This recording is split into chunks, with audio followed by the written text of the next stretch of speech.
On February 12, 1809, a small boy was born in a small cabin in Hodgenville, Kentucky. Growing up in a poor family, he couldn't go to school, and he spent his days chopping wood all day. And when he became an adult, he faced many failures and setbacks. 12 to be exact. So he lost his job, defeated for state legislature, failed in business, and so on.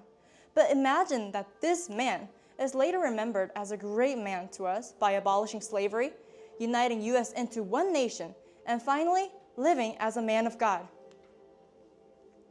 Today, I'm going to talk to you guys about Abraham Lincoln, the greatest president of all time. I'm going to talk to you guys about two perspectives of Lincoln.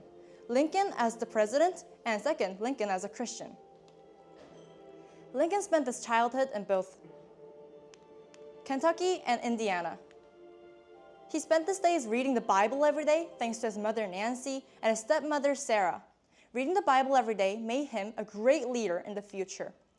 When he was 22 years old, he moved from Indiana to New Salem, Illinois. In the New Salem, he worked as a storekeeper, a postmaster, and a land surveyor. While living in those jobs, Abraham was known for his honesty and hard work. So people nicknamed him Honest Abe. But he had bigger plans. He got interested in serving in the government and working as a lawyer. So he moved from New Salem to Springfield, Illinois. And he actually became a lawyer in 1837. After that, he meets his destiny, Mary Todd, and they were married in 1842. The couple had 4 sons named Robert, Edward, William, and Thomas. Poor William and Edward died when they were little. He might have lived on a peaceful life with his wife and children, but he didn't. He had bigger plans for the future. He ran elections ever since, and they were mostly failures. Let's look at the 5 failures in the election. He was defeated for Speaker, nomination for Congress, U.S. Senate, Vice President, and lastly, U.S. Senate again. He failed. But he never stopped going his path and always looked up to God. So finally, in 1860, he became the President of the United States. But a few months later, a problem struck: the Civil War. The Civil War started when the Northern and Southern began to fight because of slavery. The Northern wanted to free the slaves. The Southern wanted to keep the slaves because they were mostly farmers. So the Civil War started when the Southern seceded, and they named themselves the Confederates. The battle lasted for 4 terrible years. But during that hard time, Lincoln always looked up to God, saying, "I turn, then look at the American people and to that God who has never forsaken them."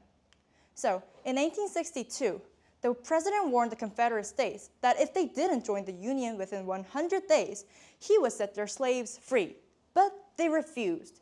So on the New Year's Day of 1863, he wrote the Emancipation Proclamation, which means he would set their slaves forever free from then on.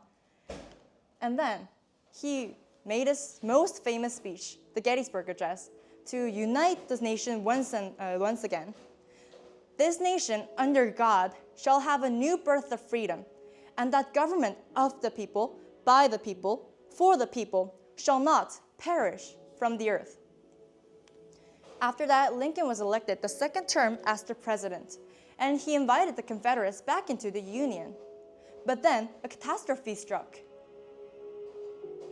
The Lincolns went to see a play at a Ford's Theater, and one of the men in the Confederate States fired a gun at the Lincolns' head. The president died the next day.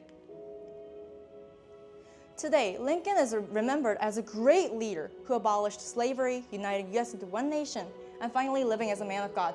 He actually has a face in the Mount Rushmore. And this is a little off topic, but there are over 40 statues of Abraham Lincoln throughout the world.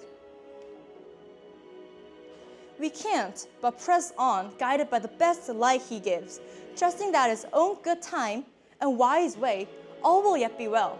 So like Abraham Lincoln, when I meet a thunderstorm in my life, I will always look up to God and go to the right path.